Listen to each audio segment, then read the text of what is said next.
بسم الله والحمد لله والصلاة والسلام على رسول الله وعلى آله وصحبه ومن والاه أما بعد. On commence donc aujourd'hui le cours numéro 8 dans l'explication du livre de Cheikh Rabi' bin Hadi al-Madkhali hafizahullah ta'ala qui s'intitule Bahjatul Qari بفوائد منهجية ودروس تربوية من كتاب الاعتصام بالكتاب والسنة من صحيح البخاري. Donc on est arrivé aujourd'hui au hadith numéro 8 dans le livre. Et comme j'explique à chaque fois, le hadith numéro 8, c'est pas nécessairement le hadith numéro 8 dans le chapitre de Sahih al-Bukhari de ce chapitre-là, puisque Cheikh Rabi' hafizahullah, il a seulement choisi certains hadiths dans le chapitre pour commenter. Il n'a pas expliqué ou commenté tous les hadiths qui sont dans le chapitre. Naam. Donc, d'ailleurs, le livre il est presque fini. Il n'y a pas beaucoup de en tout dans le livre. Le cheikh il a commenté 12 hadiths seulement. Donc on est au hadith numéro 8 maintenant. Donc le livre est presque terminé. À la fin, il y a une section de questions et réponses. Et il y a des questions qui sont assez intéressantes. Donc on pourra probablement en profiter et puis lire les réponses aux différentes questions qui ont été posées, Inch'Allah. Tayyib. Donc on commence, Inch'Allah. Le cheikh, il explique donc dans ce hadith, le hadith numéro 8, قال البخاري رحمه الله حدثنا أبو نعيم حدثنا سفيان عن الأعمش عن إبراهيم عن همام عن حذيفة رضي الله عنه قال يا معشر القراء استقيموا فقد سبقتم سبقا بعيدا فإن أخذتم يمينا وشمالا لقد ضللتم ضلالا بعيدا. Donc ici l'imam al-Bukhari il rapporte ce hadith selon Abu Nu'aym, selon Sufyan, selon Al-A'mash, selon Ibrahim, selon Hammam, selon Hudhayfa, radiyallahu anhu, qui dit ô assemblée de récitateurs. Et ici, il fait allusion à ceux qu'on appelle, ou à ceux qu'ils appelaient à l'époque du prophète, sallallahu alayhi wa sallam, Al-Qurra. Et Al-Qurra, c'était les savants. C'était les savants à l'époque, parce que c'était ceux qui avaient lu le Coran, qui l'avaient mémorisé, qui l'avaient étudié. Donc c'était les savants parmi les Sahaba, on les désignait par cette appellation-là. On les appelait Al-Qurra. Et donc ici, Hudhayfa, radiyallahu anhu, donc ça c'est pas un hadith du prophète sallallahu alayhi wa sallam, c'est une parole de Hudhayfa, le compagnon du prophète sallallahu alayhi wa sallam, qui dit ô assemblée de savants, assemblée de savants parmi les gens qui ont étudié le Coran. Il dit soyez fermes et accrochez-vous et cramponnez-vous à la vérité et restez sur la sunna, parce que vous avez devancé les autres d'un avance très loin. Vous avez devancé les autres d'un avancement très lointain. Vous les avez devancés de loin. Alors, si vous prenez à gauche ou à droite, eh bien, ça veut dire que vous vous égarez d'un égarement très loin également. Et donc, c'est comme on dit parfois, si on va très très vite et qu'on dépasse tout le monde et qu'on avance sur un chemin et qu'on se trompe dans ce chemin-là, on prend la mauvaise sortie et qu'on avance et qu'on avance et qu'on avance, eh bien, si par exemple, après s'être يعني précipité, après avoir devancé tout le monde et après avoir avancé loin sur le chemin, on réalise qu'on s'était trompé de chemin, eh bien c'est beaucoup plus difficile et beaucoup plus compliqué de revenir au bon chemin, puis de reprendre la route une fois que on a devancé et qu'on est arrivé trop loin dans l'égarement et dans le mauvais chemin. Tandis que si parfois on est allé moins loin ou moins rapidement, on a moins devancé, mais quand même on est resté sur le droit chemin, ben on est toujours sur la bonne direction. Donc même si on va lentement, on sait que on est toujours dans la bonne direction. Donc c'est plus facile si jamais on s'est trompé de se corriger ou de revenir sur le droit chemin. Bon, on va lire qu'est-ce que Cheikh Rabi' il a expliqué par rapport à ce hadith-là. Il dit Abu Nu'aym huwa al-Fadl ibn Dukayn ou Dakin, et il dit wa Sufyan huwa al-Thawri, yani Sufyan al-Thawri, عن الأعمش سليمان ibn Mahran ou ibn Mihran ou Muhran. Il n'y a pas les accents sur les lettres pour déterminer le nom exact, la prononciation. وعن إبراهيم ابن يزيد النخعي وهمام هو ابن الحارث. Donc ça c'est les narrateurs de ce hadith là.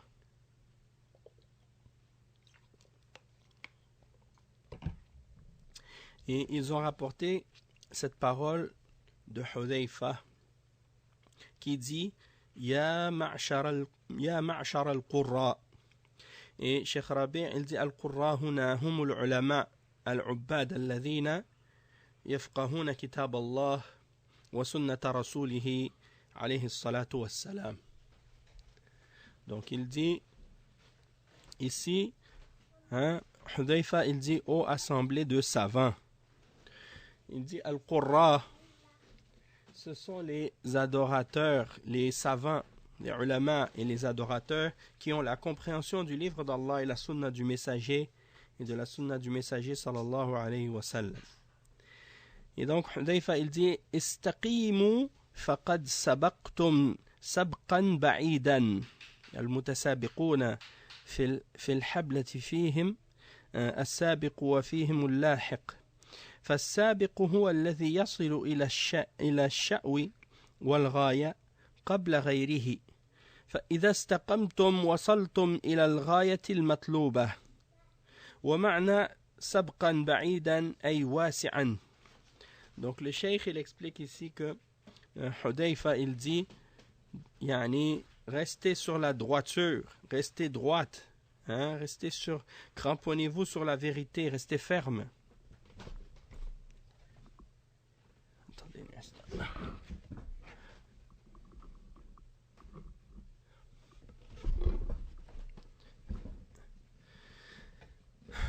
Non, restez ferme sur la vérité. Il dit, et donc il dit sur la route, lorsque des gens sont sur un chemin, il y a ceux qui sont en avant et qui prennent les devants, et il y en a d'autres qui suivent. Et donc celui qui est en avant, il arrive à l'objectif et au but avant les autres.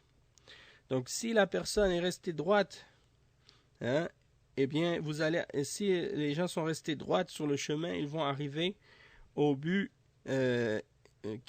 qui est voulu et qui est recherché. Et quand Hudayfa dit sabqan ba'idan, c'est-à-dire vous avez devancé d'un devancement qui est très long, qui est très large, très loin. D'accord? Donc ça c'est l'explication ici. Après il dit فَإِنْ أَخَذْتُمْ يَمِينًا وَشِمَالًا إِذَا أَخَذْتُمْ الجوانب والطرق هنا وهناك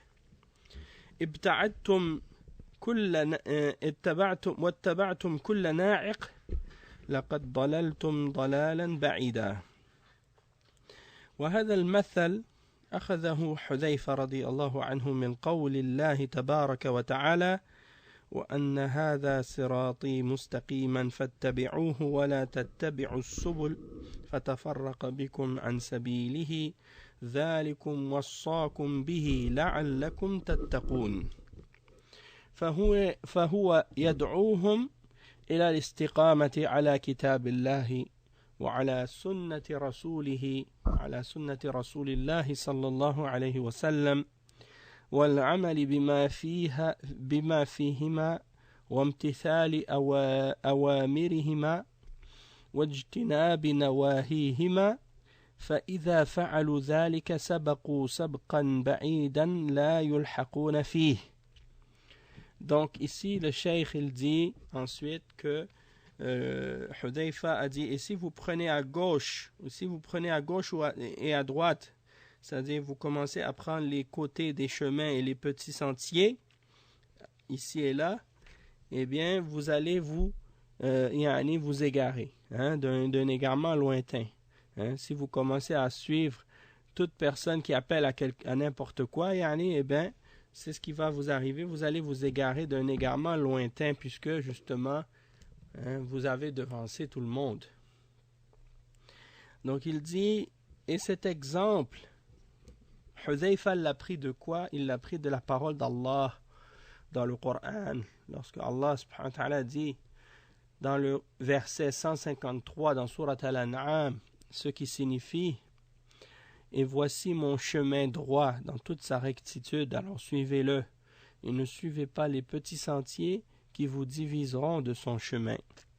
Voilà à quoi il vous enjoint, si vous souhaitez la piété, ou si vous souhaitez avoir taqwa, et ou bien pour que vous puissiez avoir la piété ou la taqwa.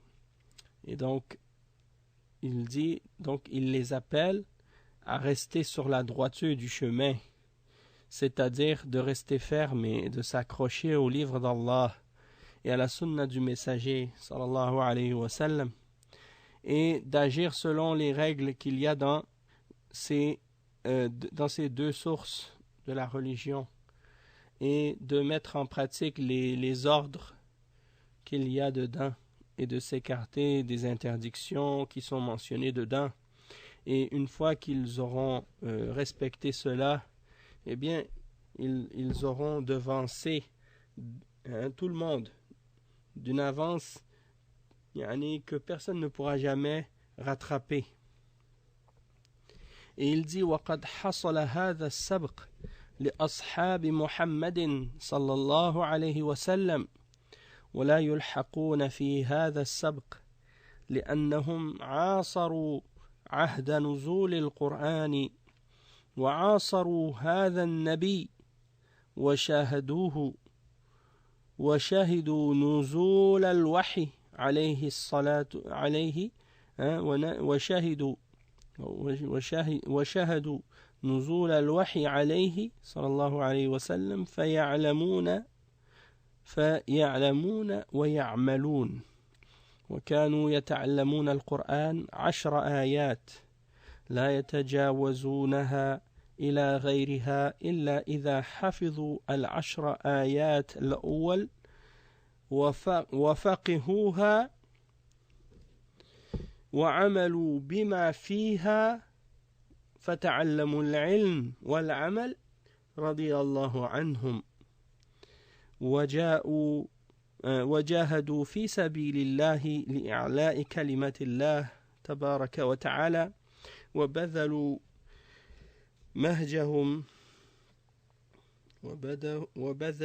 مهجهم وأموالهم في سبيل الله فهم لا يلحقون.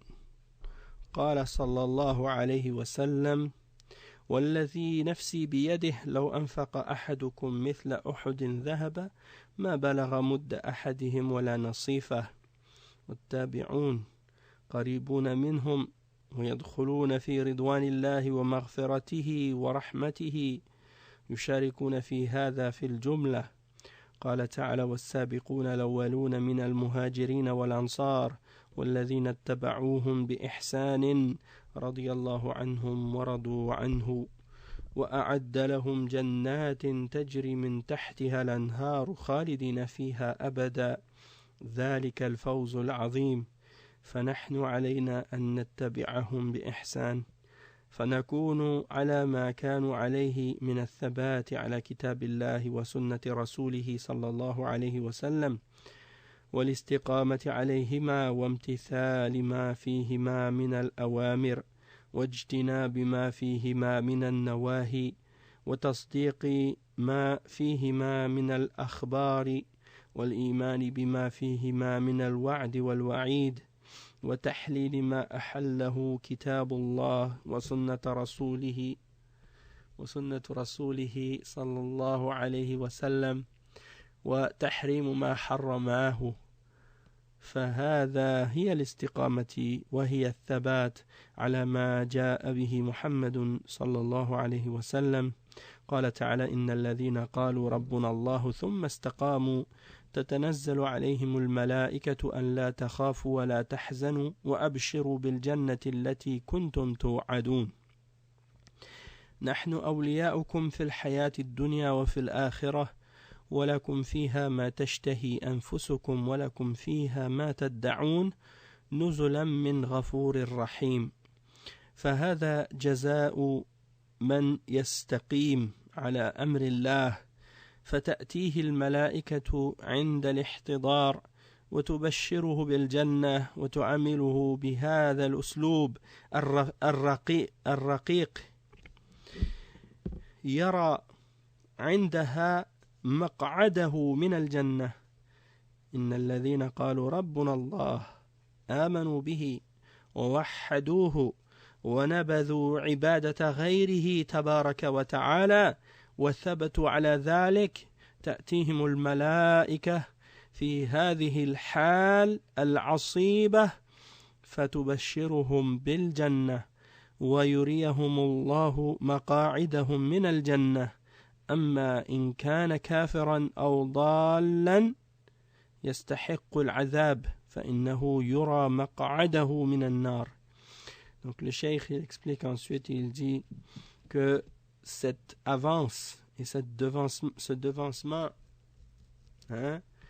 il s'est produit de la part des compagnons du prophète Mohammed sallallahu alayhi wa sallam, et c'est pourquoi ils ne peuvent pas être rattrapés dans cette avance qu'ils ont pris sur tout le reste de la Ummah. Pourquoi? Parce qu'ils ont été à l'époque de la révélation du Coran et ils ont été présents à l'époque où le prophète sallallahu alayhi wa sallam était sur terre et ils ont été témoins de la révélation. Ils ont été témoins de la révélation sur le prophète sallallahu alayhi wa sallam. Et ils ont donc eu la connaissance et ils ont mis cela en pratique et ils apprenaient le Coran 10 versets à la fois. Ils ne dépassaient jamais 10 versets. Ils ne dépassaient jamais 10 versets dans leur apprentissage pour passer à 10 autres, excepté après avoir mémorisé ces 10 versets, après les avoir compris, après les avoir mis en pratique. Et donc c'est ainsi qu'ils apprenaient non seulement la science, mais la pratique également. Et ils ont lutté dans le sentier d'Allah pour élever la parole d'Allah. Et ils ont dépensé de leur personne et de leurs biens dans le sentier d'Allah. Et c'est pour cette raison que personne ne peut jamais les rattraper. Comme le prophète sallallahu alayhi wa sallam a dit, par celui qui tient mon âme en sa main, si l'un d'entre vous dépensait la montagne de Uhud en or, ça n'aurait même pas la valeur de ce que le compagnon a donné, d'une poignée de sa main, ou même la moitié d'une poignée de sa main. Donc ça veut dire que les sahaba, ils ne peuvent jamais être attrapés par quiconque de cette ummah. Et les compagnons sont suivis des tabi'un. Et les tabi'un sont proches d'eux. Ils ne peuvent pas les atteindre non plus, mais ils sont eux aussi proches des Sahaba. Et ils entrent dans l'agrément d'Allah et dans le pardon et dans sa miséricorde. Donc ils sont associés donc à cet agrément-là de façon générale, puisque Allah subhanahu wa ta'ala dit dans le verset 100 dans Surat At-Tawbah, As-Sabiqoun al-Awwaloun, As-Sabiqoun, c'est-à-dire ceux qui ont devancé tout le monde, qui ont été les premiers parmi les Muhajirin, ceux qui ont accepté l'islam à Makkah et qui ont fait la hijra à Médine, ou al-Ansar, ceux qui ont accepté l'islam à Médine, parmi les habitants de la ville elle-même, وَالَّذِينَ اتَّبَعُوهُمْ بِإِحْسَانٍ, et ceux qui les ont suivis avec perfectionnement, avec ihsan, c'est-à-dire de la meilleure façon. Allah est satisfait d'eux et ils sont satisfaits de lui. Et Allah a préparé pour eux des jardins sous lesquels coulent des ruisseaux pour y demeurer éternellement. Et voilà la grande réussite. Donc le cheikh il dit, alors en ce qui nous concerne, eh bien nous devons uniquement les suivre, c'est-à-dire suivre les Sahaba avec ihsan, de la meilleure manière, la façon la plus correcte et la plus parfaite, pour être sur ce qu'ils ont suivi eux-mêmes avec fermeté, de s'accrocher au livre d'Allah et à la sunna du messager sallallahu alayhi wa sallam, et de s'accrocher à ces deux sources et de les mettre en pratique et d'appliquer ce qu'il y a dans ces deux références de la religion, et également de s'écarter de tout ce qui a été interdit dans ces deux références de la religion et de croire en tout ce qu'il y a dedans comme information au sujet d'Allah et de sa religion, et de croire en tout ce qu'il y a dedans comme promesse et comme menace, et de rendre halal ce qui est halal dans le livre et dans la sunna, et de déclarer et de croire en tout ce qui est mentionné comme étant haram dans ces deux références-là. Et donc ça c'est qu'est-ce qu'on appelle al-istiqama. Voilà ce que signifie al-istiqama, c'est-à-dire de rester droit, de rester ferme, de chercher la droiture et de rester ferme sur la religion d'Allah et sur ce que notre prophète Muhammad sallallahu alayhi wa sallam nous a amené. Et le cheikh il a cité ensuite le verset ou les versets dans Surat Fussilat, versets 30 à 32, dans lesquels Allah subhanahu wa ta'ala dit ce qui signifie ceux qui ont dit notre Seigneur est Allah, puis qui se sont mis sur la droiture et qui sont restés fermes. Les anges descendent sur eux au moment de leur mort, et ils leur disent de ne pas avoir peur et de ne pas s'attrister, et ils leur annoncent la bonne nouvelle d'un paradis qui leur avait été promis. Et ils disent nous sommes vos alliés, nous sommes vos alliés dans cette vie d'ici-bas et dans l'au-delà, et il y aura pour vous dans le paradis tout ce que vous désirez, et il y aura dedans également tout ce que vous demandez. Une demeure ou une résidence que Allah vous donnera, et il dit c'est de la part d'un pardonneur miséricordieux. Et il dit ça c'est la récompense de ceux qui se sont mis sur la droiture et qui ont été fermes sur l'ordre d'Allah. Les anges vont descendre sur eux au moment de leur mort pour leur faire la bonne annonce du paradis, et ils vont les traiter d'une manière qui est douce, et agir avec eux avec douceur. Et l'un d'entre eux au moment de sa mort va voir la place qui lui est réservée dans le paradis. Allah subhanahu wa ta'ala dit donc dans ces versets, ceux qui ont dit notre Seigneur est Allah, c'est-à-dire qui ont cru en lui, qui l'ont unifié, et qui ont rejeté tout ce qui était adoré en dehors de lui, tabaraka wa ta'ala, et qui sont restés fermes sur cela, les anges descendent sur eux dans cet état, dans cette situation difficile au moment de la mort, pour leur annoncer donc qu'ils seront au paradis. Et Allah leur fait voir la place qui leur est réservée dans le paradis, tandis que le kafir ou la personne qui était égarée, eh bien, elle mérite le châtiment, et donc la personne verra la place qui lui est réservée dans l'enfer. Le cheikh il dit ensuite, فعلينا بالاستقامة والثبات على ما جاء به محمد صلى الله عليه وسلم من عقائد وأعمال ومناهج سديدة، فعلينا بمعرفتها والثبات عليها ودعوة الناس إليها، فكما تحب الخير لنفسك تحبه لغيرك، وتحب الخير حتى للكافر، وتبذل جهدك لإبعاده عن النار وتقريبه إلى الجنة، وهذا من الرحمة التي جاء بها الإسلام. ورسول الله صلى الله عليه وسلم أرسله الله رحمة للعالمين، فهو جاء لإنقاذ الناس من النار، فكان رحمة للعالمين. ومع هذا يتطاول عليه أعداء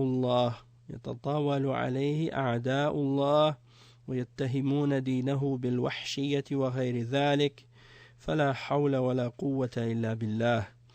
Donc le cheikh il explique, il dit, nous devons donc rester sur la fermeté et la droiture sur laquelle était notre prophète Muhammad sallallahu alayhi wa sallam, comme en croyance, dans les croyances et les convictions, et dans les actions, et dans la méthodologie de droiture que nous devons suivre.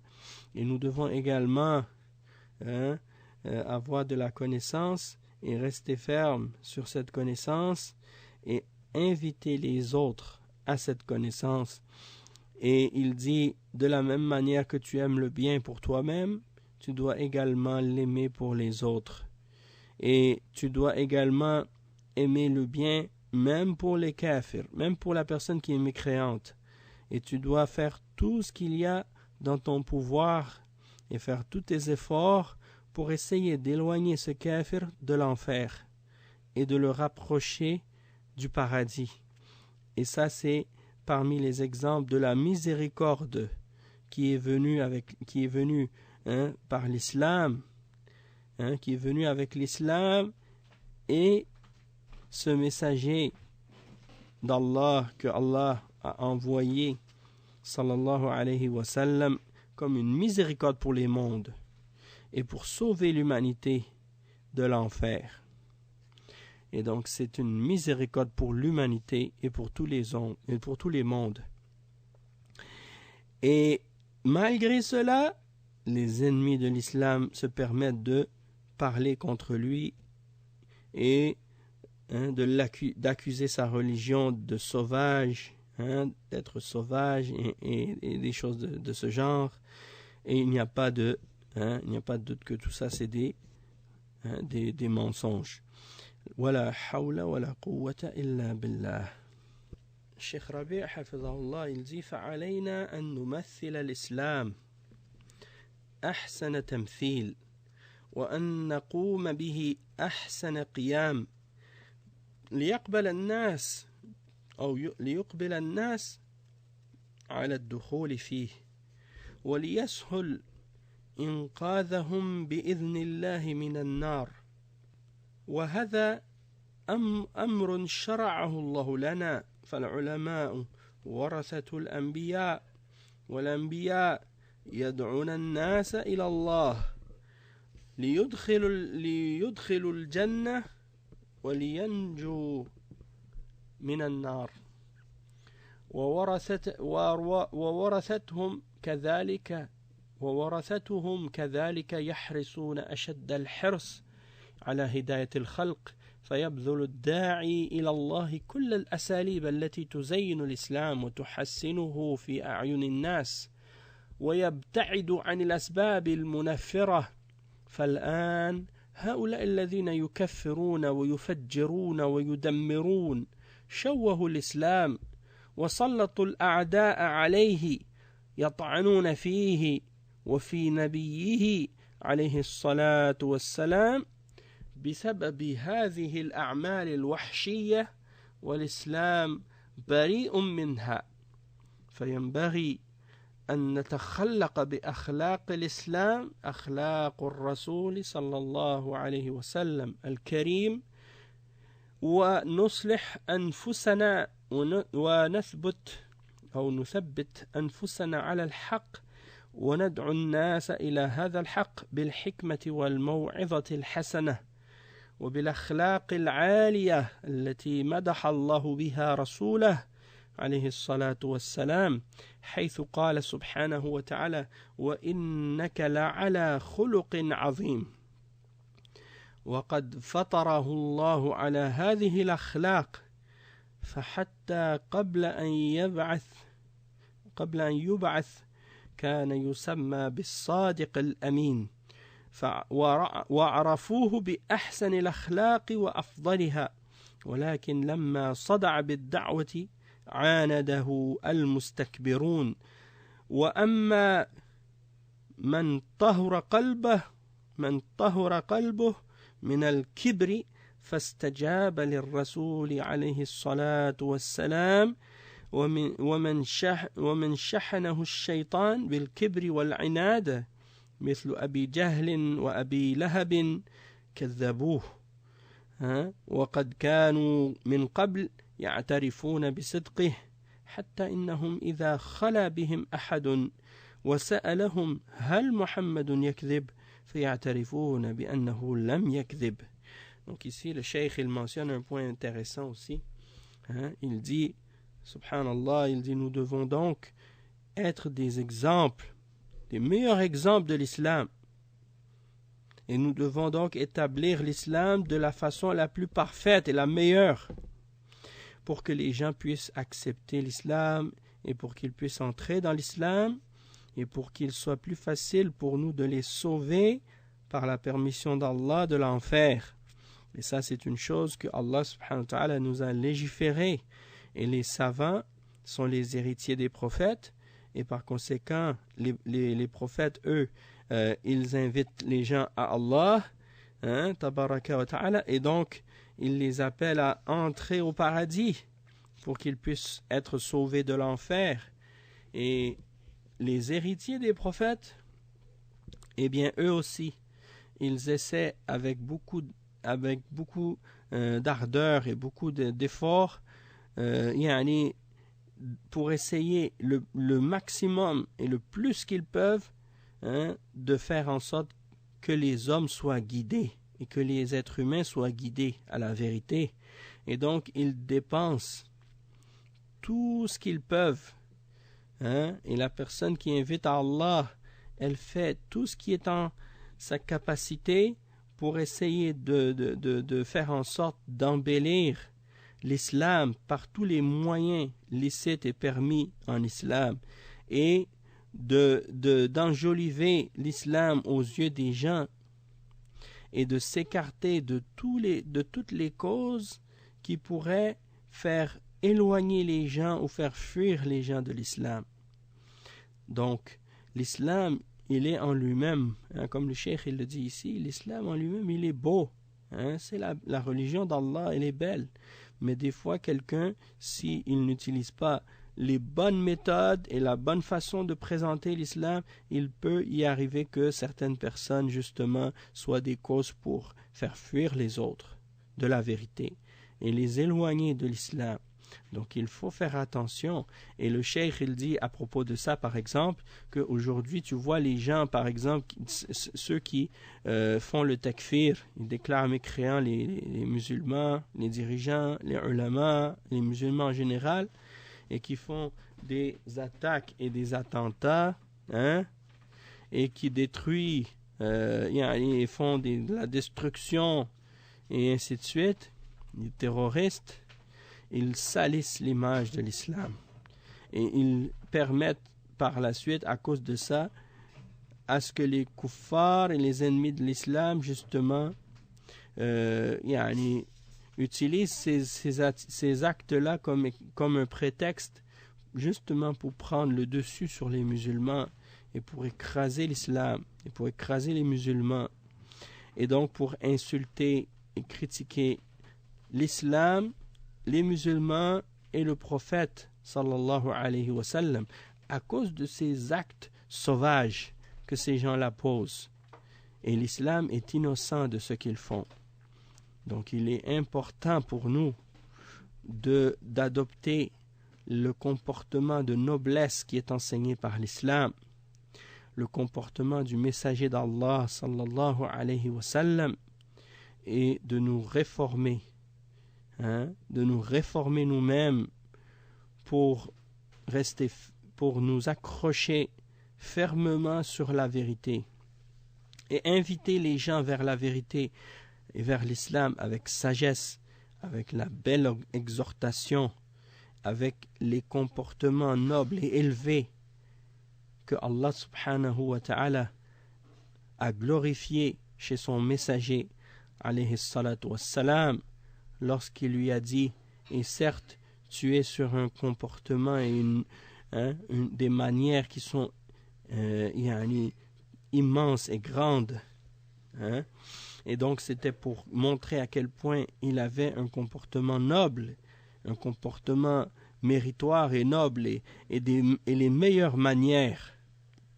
Et donc Allah subhanahu wa ta'ala l'avait créé ainsi sur les bons comportements et sur cette morale, ce comportement moral et cette éthique et ces valeurs inégalées dans leur perfection et dans leur noblesse, jusqu'à ce qu'il soit envoyé comme messager.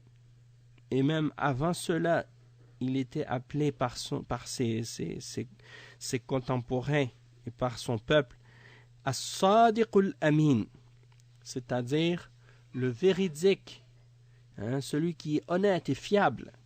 Ça, c'était son surnom. Celui qui est véridique, il ne ment jamais. Al-Amin, il est fiable et honnête, on peut lui faire confiance. Ça, c'était son surnom, alayhi salatu wassalam, avant d'avoir reçu la révélation de l'islam, avant d'avoir reçu la révélation du Coran. Il était déjà connu comme ça. Les gens avaient reconnu sa noblesse de caractère et son noble comportement et ses belles manières. Il avait les meilleures manières et le meilleur des comportements, le plus noble des comportements.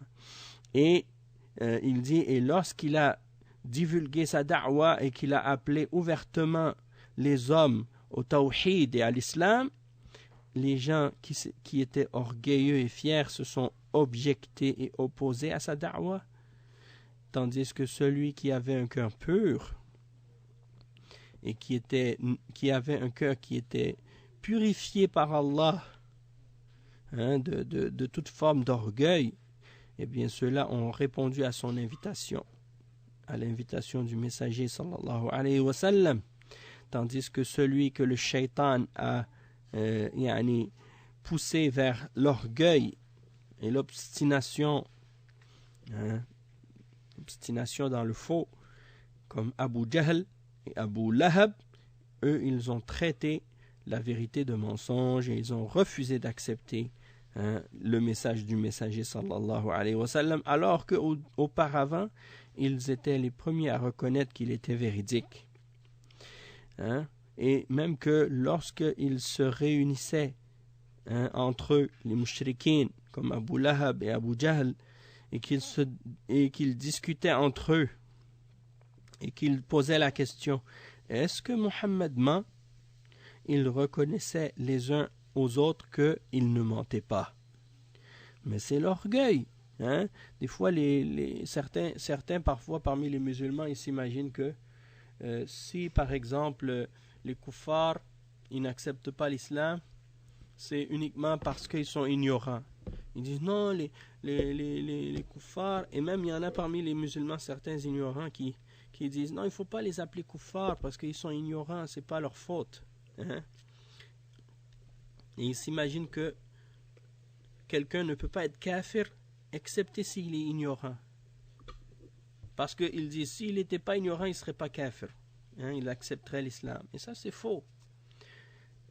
La preuve, Allah subhanahu wa ta'ala, il dit dans le Coran à propos de beaucoup des kuffars et des mushrikins qu'ils étaient des gens qui avaient la connaissance. Mais des fois, quelqu'un peut avoir la connaissance de la vérité, mais à cause de l'orgueil qui est dans son cœur, il refuse de l'accepter avec connaissance. Hein? Donc ça, c'est dangereux. C'est pour ça qu'il faut faire attention à ça. Allah subhanahu wa ta'ala, il dit à propos des Juifs, الذين آتيناهم الكتاب يعرفونه كما يعرفون أبناءهم وإن فريقا منهم ليكتمون الحق وهم يعلمون. Donc Allah subhanahu wa ta'ala, il dit ça clairement dans ce verset ici. Il dit, ceux à qui nous avons donné le livre auparavant, ils le reconnaissent comme ils reconnaissent leurs propres enfants. Et une partie d'entre eux cachent la vérité alors qu'ils savent. Donc c'est pour ça que il ne faut pas penser, et c'est incorrect de penser qu'un kafir est seulement kafir si il a la connaissance. Et que si, ou bien il est kafir que parce qu'il est ignorant, pardon. Il y a certains qui pensent comme ça, qu'un kafir, il n'est kafir que s'il est ignorant. Ou bien, même certains qui disent, comme je disais tout à l'heure, qu'il ne faut pas dire qu'un kafir est kafir, excepté s'il a la connaissance. Mais s'il est ignorant, il ne faut pas dire qu'il est kafir. Ce n'est pas une condition pour qu'un kafir soit kafir, qu'il ait la connaissance de la réalité de l'islam. Quelqu'un peut avoir de être dans l'ignorance et malgré tout c'est un kafir malgré tout, parce que depuis que quelqu'un n'a pas témoigné de l'islam, il n'est pas musulman, donc il est kafir par conséquent. Et Allah subhanahu wa ta'ala, il dit justement à ce sujet,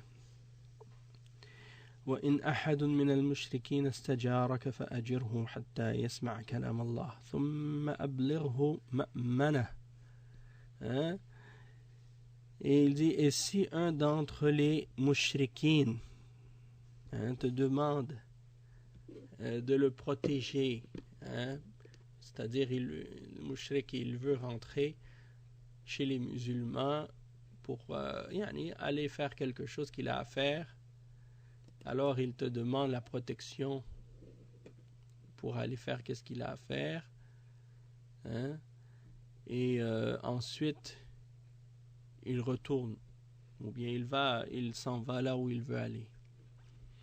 Donc Allah subhanahu wa ta'ala, il dit dans Surat Tawbah, et si un d'entre les mushrikines te demande la sécurité pour passer où il veut, alors donne-lui la sécurité jusqu'à ce qu'il entende la parole d'Allah, puis ensuite amène-le à son lieu de sécurité.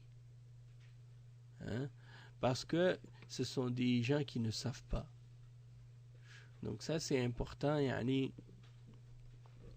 de comprendre que malgré qu'ils étaient ignorants, Allah subhanahu wa ta'ala les a appelés mushrikines dans ce verset.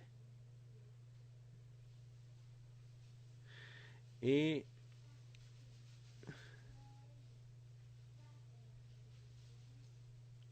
c'est ça. Il a dit ذَلِكَ بِأَنَّهُمْ قَوْمٌ لَا يَعْلَمُونَ. Ceci parce que ce sont des gens qui ne savent pas. Le fait qu'ils ne savaient pas ou qu'ils n'avaient pas la connaissance, ça n'a pas empêché Allah subhanahu wa ta'ala de les appeler des mushrikins. Donc ça c'est un argument, une réponse à cette shubha. Ensuite, Cheikh il a mentionné un récit qui est intéressant à propos des mushrikins justement et de leur orgueil, pour montrer pourquoi ils rejetaient l'islam. Et c'était pas parce qu'ils ne savaient pas la vérité, ou c'était pas parce qu'ils ne savaient pas que le messager était véridique, mais c'était à cause de l'orgueil. Et il mentionne ce récit qui est tiré de Dala'il al-Nubuwah de l'imam al-Bayhaqi et qui est mentionné aussi par Ibn Kathir dans Al-Bidaya wa Al-Nihaya. Il dit, Cheikh Rabi' il dit, حفظه قال البيهقي أخبرنا أبو عبد الله الحافظ قال حدثنا أبو العباس محمد بن يعقوب قال حدثنا أحمد بن عبد الجبار قال حدثنا يونس بن بكير وبكير عن ابن إسحاق قال حدثني الزهري قال حدثت أن أبا جهل وأبا سفيان والأخنس ابن شريق خرجوا ليلة ليستمعوا من رسول الله صلى الله عليه وسلم وهو يصلي بالليل في بيته وأخذوا كل رجل منهم مجلسا ليستمع فيه وكل لا يعلم بمكان صاحبه فباتوا يستمعون له حتى إذا أصبحوا وطلع الفجر تفرقوا فجمعتهم الطريق فتلاوموا وقال بعضهم لبعض لا تعودوا لو رآكم بعض سفهائكم لأوقعتم في نفسه شيئا ثم انصرفوا حتى إذا كانت الليلة الثانية عاد كل رجل منهم إلى مجلسه فباتوا يستمعون له حتى إذا طلع الفجر تفرقوا فجمعتهم الطريق فقال بعضهم لبعض مثل ما قالوا أول مرة ثم انصرفوا فلما كانت الليلة الثالثة أخذ كل رجل منهم مجلسه فباتوا يستمعون له حتى إذا طلع الفجر تفرقوا فجمعتهم الطريق فقالوا لا نبرح حتى نتعاهد لا نعود فتعاهدوا على ذلك ثم تفرقوا فلما أصبح الأخنس ابن شريق أخذ عصاه ثم خرج حتى أتى أبا سفيان في بيته فقال أخبرني يا أبا حنظلة عن رأيك فيما سمعت من محمد فقال يا أبا ثعلبة والله لقد سمعت أشياء أعرفها وأعرف ما يراد بها فقال لا أخنس وأنا والذي حلفت به ثم خرج من عنده حتى أتى أبا جهل فدخل عليه بيته فقال يا أبا الحكم ما رأيك فيما سمعت من محمد فقال ماذا سمعت تنازعنا نحن وأبنو عبد مناف الشرف يعني أطعموا فأطعمنا وحملوا فحملنا وأعطوا فأعطينا حتى إذا تجاثينا على الركب وكنا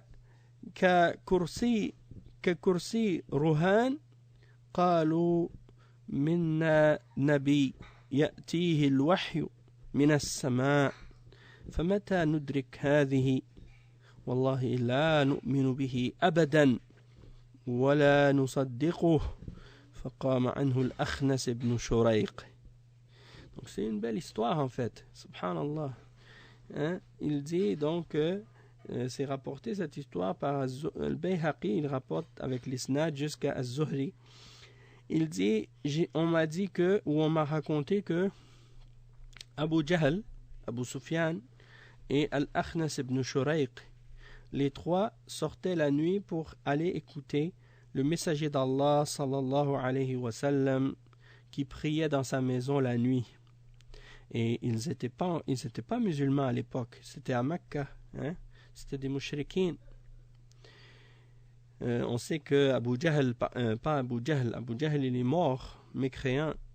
Et on sait que Abu Sufyan, lui, plus tard, il s'est converti à l'islam lors de la conquête de la Mecque.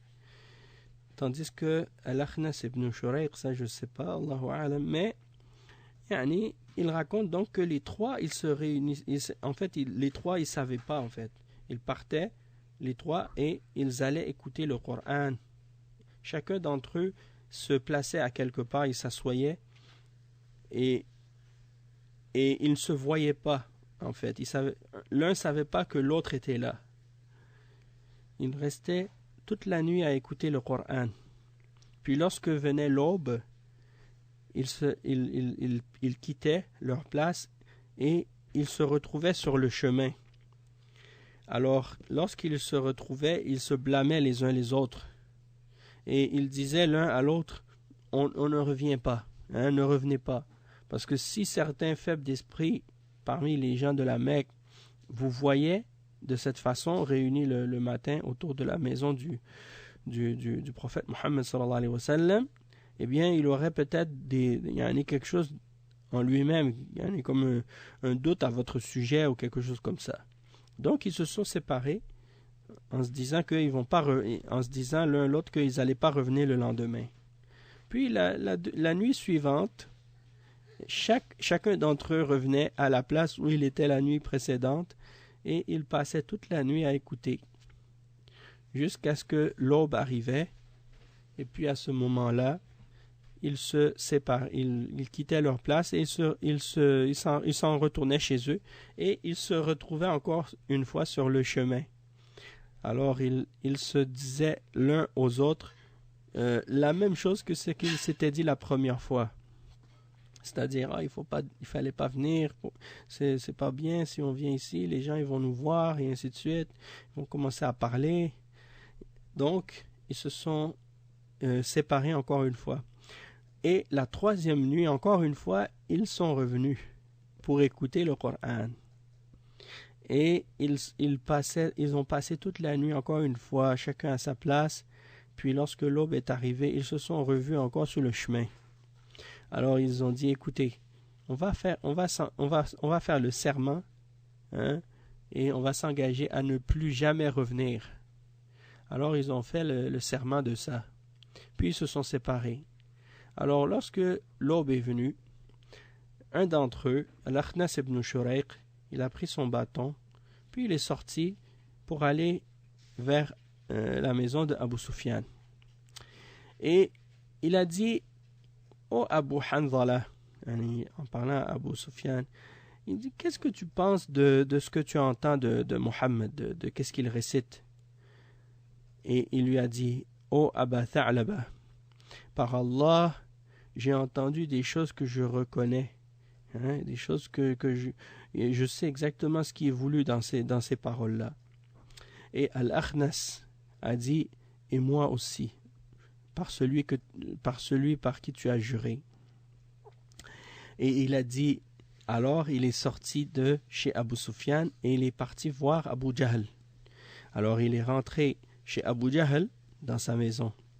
Et il a dit, Ya Abal Hakam, quelle est ton opinion à propos de ce que tu entends, de ce que Mohammed récite, c'est-à-dire le Coran et le message qu'il enseigne.